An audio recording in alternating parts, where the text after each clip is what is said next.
menyuntikkan sesuatu cairan. Biasanya teman-teman diisi dengan dopingan atau obat tertentu pada murai batu kita. Nah, di sini ini suntik, ini jangkrik ya. Biasanya EF ya teman-teman. Ada banyak sekali pemain-pemain yang menyuntikkan dopingan pada burungnya. Jadi ini tentang suntikan atau dopingan pada murai batu kita. Nah, dari sini teman-teman bertanya-tanya, Om Sis, burungnya kok gacor-gacor, bagaimana cara supaya seperti itu teman-teman? Nah, terus terang teman-teman, saya punya suntik, cuman saya gunakan ketika perlu saja. Biasanya saya gunakan untuk memasukkan obat pada burung yang sakit. Tetapi kalau untuk doping, saya tidak pernah melakukannya.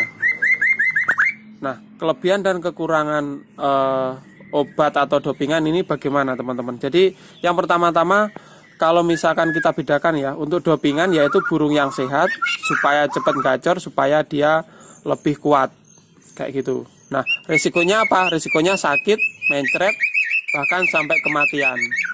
Terus yang selanjutnya untuk memasukkan obat. Untuk memasukkan obat yaitu dimana obat cair biasanya dimasukkan ke dalam EF berupa jangkrik atau hewan lain atau EF lain ya teman-teman. Tujuannya membuat burung sehat kayak gitu. Jadi sakit tujuannya sehat ya.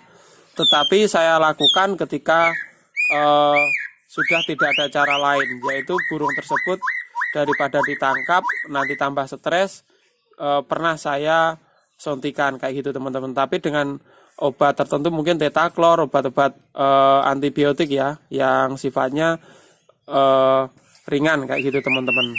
Nah, di sini teman kicomania kembali lagi. Jadi saya tidak pernah mendoping burung ya.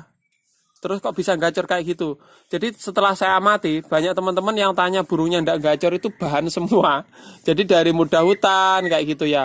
Supaya gacor bagaimana? Apa tidak bisa gacor? Bisa, tetapi melalui proses yaitu dirawat dulu, dijinak dulu, dijinakin dulu.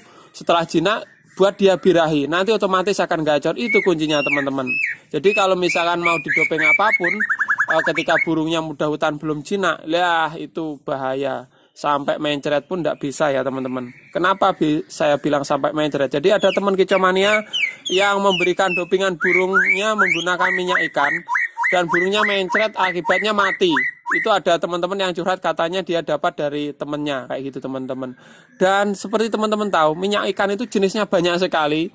Jadi kalau cuma minyak ikan ya bahaya teman-teman. Jadi minyak ikan itu banyak sekali, fungsinya juga bermacam-macam juga kayak gitu. Jadi kalau misalkan mau memberi vitamin yang sewajarnya saja teman-teman, kita bisa menggunakan seperti saya bilang, mungkin burungnya kurang hangat ditambahi botfit supaya metabolismenya oke, atau metabolisme lain ya teman-teman, seperti itu.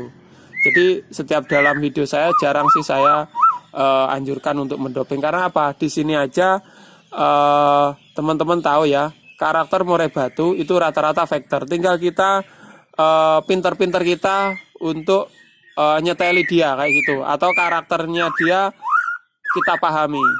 Jadi seperti saya bilang tadi, banyak teman kicomania yang gumun, Om sih supaya khususnya pemula ya, supaya burungnya gacor terus bagaimana kayak gitu.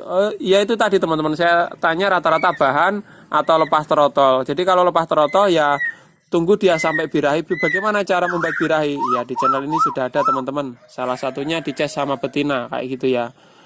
Oke, dalam video ini yang mau sampaikan yaitu banyak sekali yang tanya tentang memberi dopingan kayak gitu ya. Kalau saya sendiri terus terang yaitu tadi, kalau misalkan saya pengennya kasih botfit gitu aja ya, supaya agak panas, metabolismenya oke, saya teteskan di air minum atau vitamin B lainnya.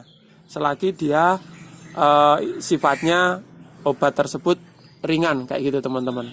Jadi kalau misalkan obat-obat tertentu yang terlalu sifatnya keras, saya jarang atau tidak pernah ya kayak gitu. Terus untuk suntik ini untuk apa ya? Itu tadi, kalau kepepet burungnya tidak mau minum, tidak mau makan, ya saya suntikan dalam EF kayak gitu ya. Itu obat-obat intinya yang sifatnya ringan supaya burung tersebut ya oke lagi lah. Jadi Untuk penggunaan suntik atau dopingan, yaitu tadi teman-teman, sebagai apa ya? Kalau saya sebagai suntik ini saya gunakan sebagai obat. Mungkin teman-teman yang punya pengalaman lain tentang pemberian doping atau obat-obatan bisa ditulis kolom komentar. Walaupun pengalaman buruk ya, kayak gitu teman-teman. Kayaknya kalau di doping itu tidak ada plusnya menurut saya teman-teman. Jadi ada sebentar tapi resikonya lebih buruk ya, apalagi cuma coba-coba kayak gitu teman-teman. Dan burung murai batu itu mahal harganya. Oke, dalam video ini teman-teman semoga bermanfaat. Oke, salam kicau mania.